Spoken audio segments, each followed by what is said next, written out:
Allah iblisə əmr elədi ki, bu mələklərə əmr eləyəndə o əmr iblisə də şamil oldu.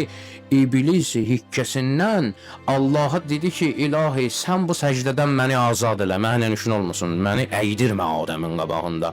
Mən sənə elə ibadət eləyərəm ki, bu vaxta qədər bir məxluq sənə o cür ibadət eləməyib. Allah dedi ki, mən ibadəti sən necə istəyirsən istəmirəm. Mənə ibadət odur ki, mən nə deyirəm ona əməl eləyəsən. Böyük sözdür ya bu ya. Bu çox dindarların azması hələ buradan əmələ gəlir. İnsanlar özləri üçün bir rejim düzəltiblər ki, mən bu xətt üzrə getməliyəm. Düzdür ya, nəzərində odur ki, bu xətt məni aparır Allaha tərəf. İlahi bir səadətə, əbədi bir səadətə aparır. Öz-özü üçün bir xətt cızıb, hətta ilahi qanunları bu xəttdən eləyir, qurban eləyir. Allah cihad deyəndə gərək cihad eləyəsən, salah deyəndə gərək namaz qılasan, sumt deyəndə gərək oruç tutasan. Allah hansı zamanda nə əmr eləsə, bu əmri də hardan bilirsən?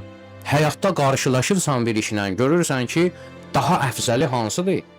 Bu da sənin əqlin vermir bu hökmü. Bu hökmü verir şəriət.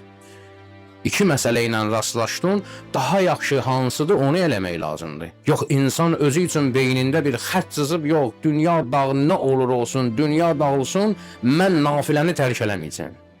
Yanındakını suldurğası tutub, dili qəttələnib, gögərib gedib, özündən gedib, yox, sən nafiləvi qılırsan. İndi sənin buna kömək eləməyin nafilə qılmağından əfsəldir. Yox, nə danırsan, mənim nafiləm qalar. Bu artıq din olmadı, bu oldu sənin yaratdığın bir büt.